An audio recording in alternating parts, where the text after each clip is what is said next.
The Clearwater River shimmered under the autumn sun in 1994, its waters low, revealing a secret buried for 15 years. A rusted police cruiser, half sunk in the riverbed, caught the eye of a fisherman near Millbrook's old steel bridge. It wasn't just any car. It was Officer Sarah Patterson's, missing since a patrol in 1979. Her brother, Michael, had spent years chasing answers, haunted by her disappearance. What he'd uncovered wasn't just a missing person case. It was a conspiracy of corruption and murder that shook a small town to its core. Where are you watching from today? Hit subscribe. This story's wild, and tomorrow's episode is even crazier. The Clearwater River ran cold and quiet through Millbrook, a small Virginia town split by its waters. In October 1994, Jake Morrison, a grizzled fisherman, cast his line near the old steel bridge. Something glinted in the shallow water. At first, he thought it was junk, maybe a tire rim from construction upstream. But as he waded closer, his stomach dropped. Black and white paint, faded and crusted with algae, marked a police cruiser. A 1978 Plymouth Fury, Millbrook PD's old model. Jake called the sheriff, his hand shaking. Detective Linda Torres got the call at 7:42 a.m.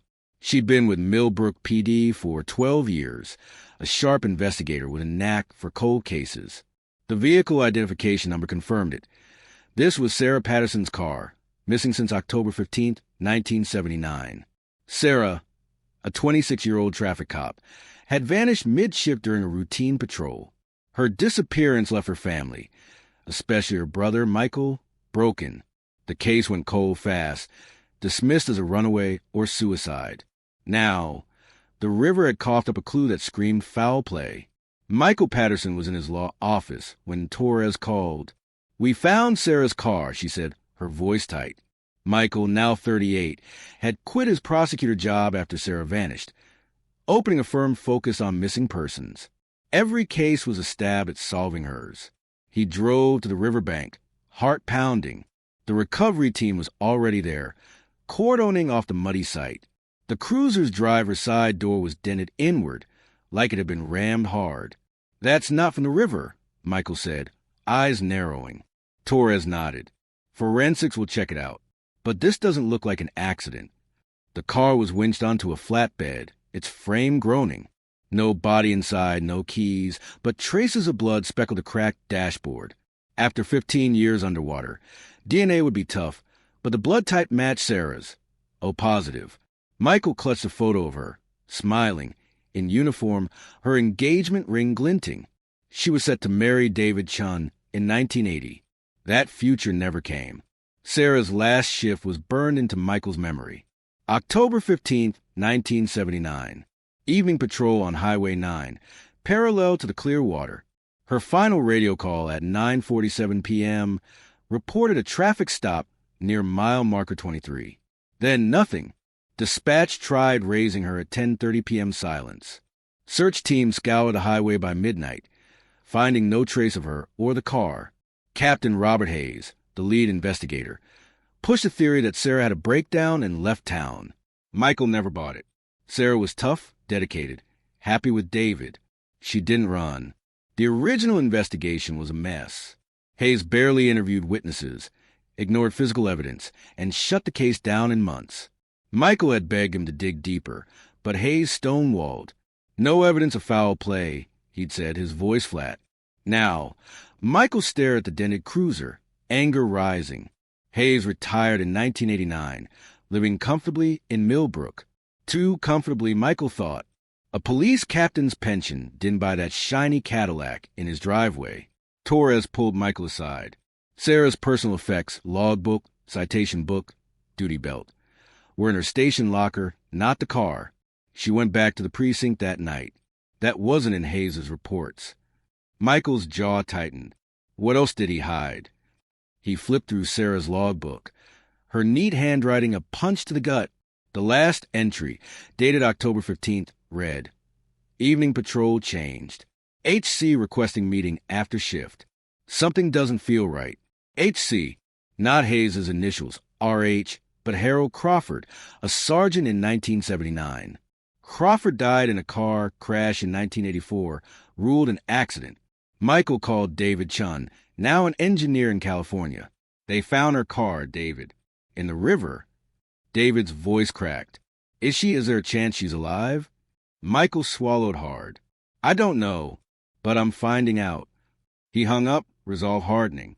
He'd investigate alongside Torres, using his legal connections and 15 years of obsession. This wasn't just about Sarah anymore. It was about exposing whoever buried her car and her truth. Torres dug into the old case files. Glaring holes jumped out. No record of the traffic stop Sarah reported. No description of the vehicle or driver. No follow-up. Hayes didn't investigate, Torres said. He covered it up. They visited Patricia Murphy, Sarah's friend and a retired officer. Over coffee, Patricia's eyes welled up. Sarah was worried weeks before she vanished. She saw something.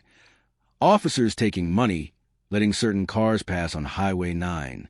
She said senior guys like Hayes had fancy stuff they couldn't afford. Michael's pulse raced. Corruption. Sarah, a by-the-book cop, would have hated it. Did she name anyone? He asked. Patricia hesitated.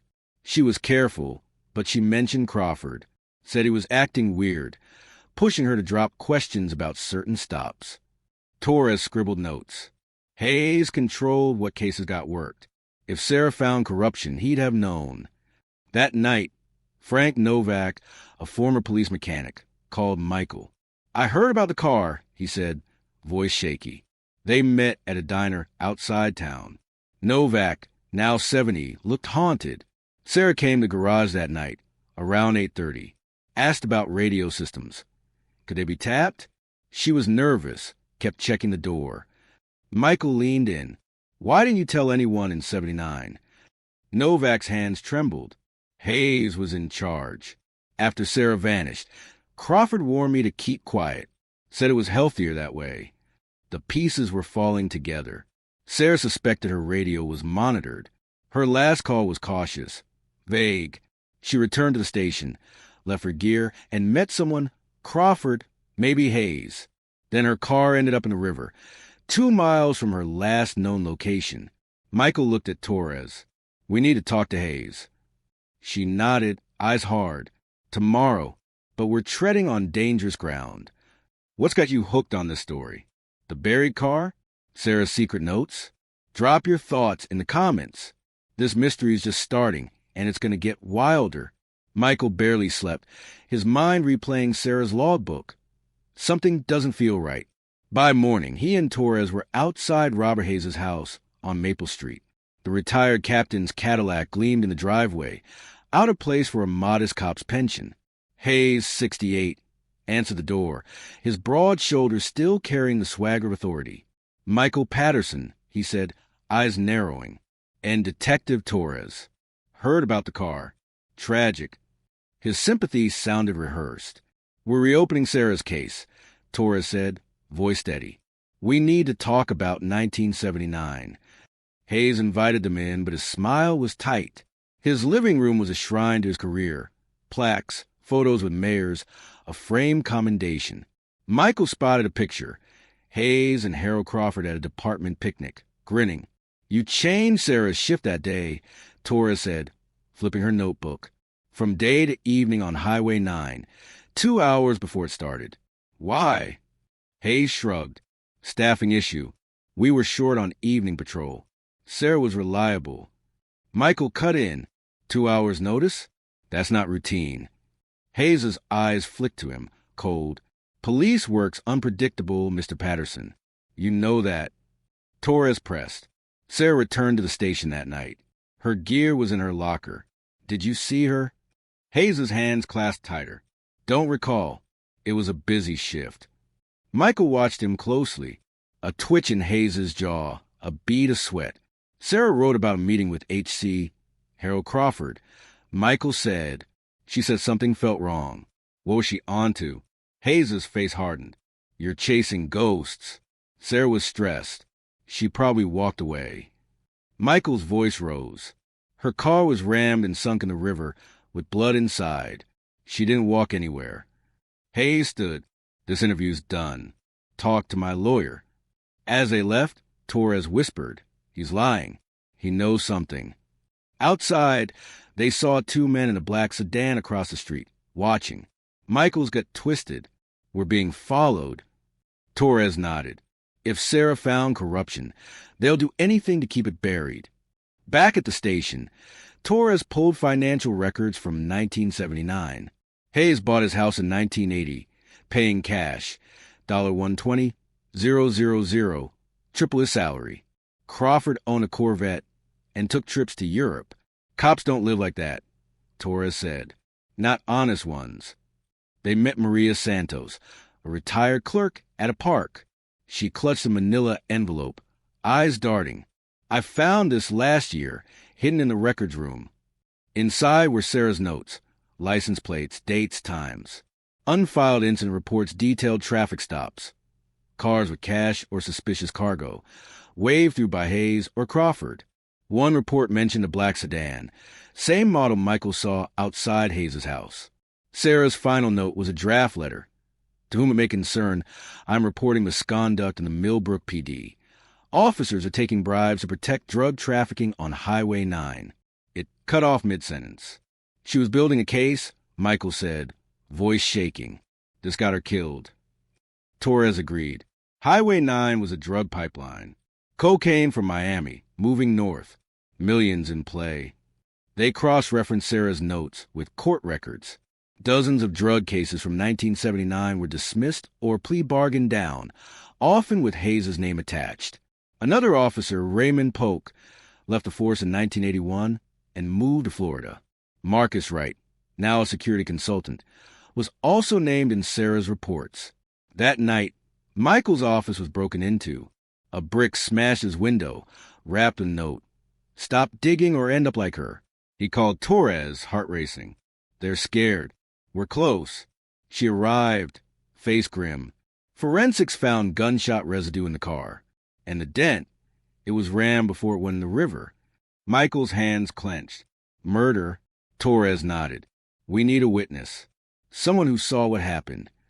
Frank Martinez, a former drug dealer, reached out through a federal contact. In witness protection since 1982, he met them in a safe house. "Sarah stopped me October 10th, 1979, he said. "Found $50,000 in my trunk. She was ready to arrest me, but Crawford showed up, told her to let me go. She argued, said it wasn't right. I saw her a few days later, taking pictures of a drug deal by the bridge. She saw Hayes and Crawford with the cash." Michael's blood boiled. Sarah had proof. Photos, notes, witnesses. "Why didn't you talk in 79? Martinez looked down. "Crawford said I'd disappear if I did. After Sarah vanished, I believed him." Torres leaned in. "Where did she keep her evidence?" Martinez shrugged.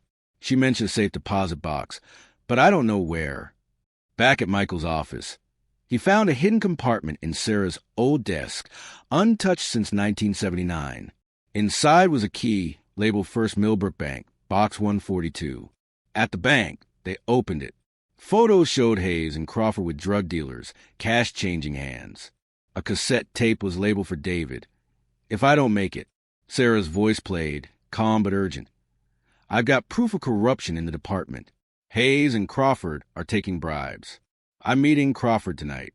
If I'm gone, give this to the state police. I love you, David." Michael's eyes stung. Torres put a hand on his shoulder. "We've got them."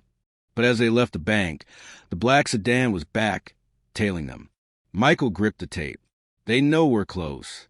We need to move fast."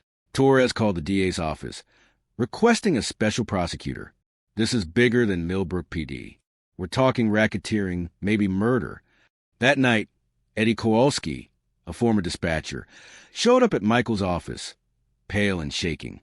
"I was on duty when Sarah died," he said.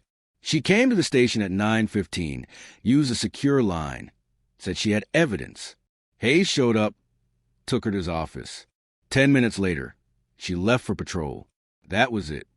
Michael's voice was steel. "Why stay quiet?" Kowalski's eyes dropped.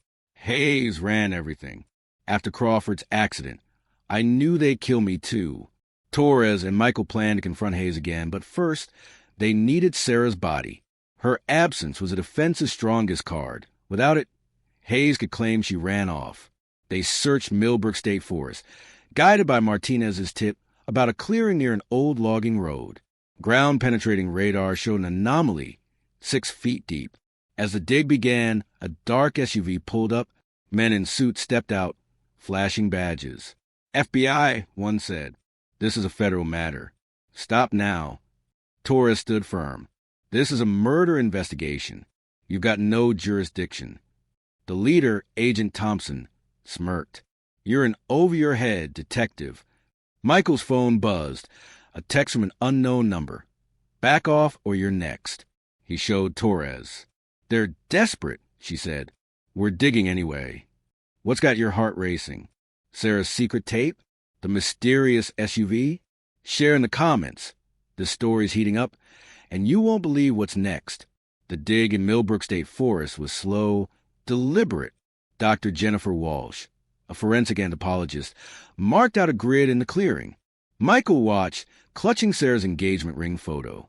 Torres coordinated with FBI agent Catherine Morrison, who joined after the drug trafficking angle went interstate. At dusk, Walsh called out, "We got something." A skeletal hand emerged, then a badge, Sarah's. Michael's knees buckled. Her engagement ring glinted in the dirt, still on her finger. Dental records confirmed it. Sarah Patterson, dead at 26.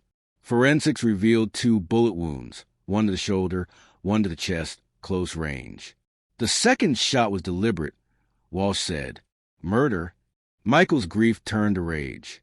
Sarah fought corruption and paid with her life. Torres's phone rang. It was DA James Fletcher. Hayes' nose were closing in. He's holed up at his house. We need to move. They planned a sting. Torres fed Sergeant Williams their suspected leak, false info, a witness meeting at Morrison Warehouse. 8 p.m. Michael would pose as a witness, wire for sound. If Hayes took the bait, they'd catch him confessing. Agent Morrison briefed Michael. Get him to talk about the murder. We need it on tape. Michael nodded, fear mixing with determination. I've waited 15 years. I'm ready. At 7:45 p.m., surveillance spotted Hayes arriving at the warehouse with 2 armed men. Michael walked in, heart pounding. The cavernous space echoed with his footsteps. Hayes stepped from the shadows, flanked by his goons. Mr. Patterson, he said, voice cold. You claim you know what happened to Sarah. Michael stood tall. I know you and Crawford killed her. She had proof of your drug money, and you buried her to save yourselves. Hayes's eyes narrowed. Sarah was naive, thought she could take down a system bigger than her. Michael pushed. You shot her at mile marker 23, dumped her car in the river, buried her in the forest. Hayes laughed bitter. You want the truth? Fine. Crawford panicked when she recorded us offering her cash. She wouldn't back off. He shot her, accident at first, then finished it. We had to. 8 officers, families, careers. Her evidence would have ruined us. Michael's hand hovered near the panic button. Where's the tape she made? Hayes smirked. Burned it that night. But you're not walking out with the story. He nodded to his men, who raised their guns. Michael hit the button. FBI, drop your weapons. Morrison's voice roared. Tactical teams stormed in, gunfire erupting. Michael dove behind a pillar, bullets sparking around him. When the chaos stopped, Hayes was cuffed, 1 man dead, the other wounded. In interrogation, Hayes broke. It started small, he said, voice hollow. A few grand to let trucks pass. Crawford set it up, drug money from Miami. Sarah caught us. She had photos, reports, a tape. We met her at mile marker 23 to buy her off. She recorded it. Crawford shot her in the struggle, then again to be sure. We buried her, sank the car, thought it was over. Rodriguez, the prosecutor, leaned in. Who else was involved? Hayes listed names. Polk, Wright, Williams, 5 others. We made millions, he admitted. Cocaine was king. The trial was a media storm. Hayes got life for murder, racketeering, and conspiracy. 5 co-conspirators got 15 to 30 years. Williams, the leak, turned state's evidence, exposing the full network. Bank records showed $2 million in bribes laundered through homes and cars. Wright's testimony revealed more. Crawford's 1984 crash was no accident. He was drinking, talking about confessing, Wright said. Someone tampered with his brakes. The conspiracy had killed twice to stay hidden. Michael stood at Sarah's grave, her badge in his hand. The forest dig gave her family closure, but the truth cut deep. Sarah died because she wouldn't bend. Her evidence, hidden for 15 years, brought down a corrupt empire. Torres was promoted, leading a state anti-corruption unit. Michael started the Sarah Patterson Foundation, helping families of the missing. She died for justice, he told mourners at her funeral. Her fight's not over. What hit you hardest? Hazel's confession? Sarah's grave? Drop your thoughts below. This story's intense, and tomorrow's is going to blow your mind. Sarah Patterson's patrol car, pulled from the Clearwater River, unlocked a 15-year mystery. Her brother Michael's relentless search exposed a web of police corruption, drug money, and murder that gripped Millbrook. Robert Hayes and his conspirators thought they'd buried the truth with Sarah, but her evidence, photos, notes, a tape, brought them down. Her sacrifice led to reforms, a restructured PD, and a foundation in her name. Sarah's legacy lives in every honest cop and every family seeking answers. Comment your thoughts, hit subscribe, and join us tomorrow for a story that'll keep you on edge.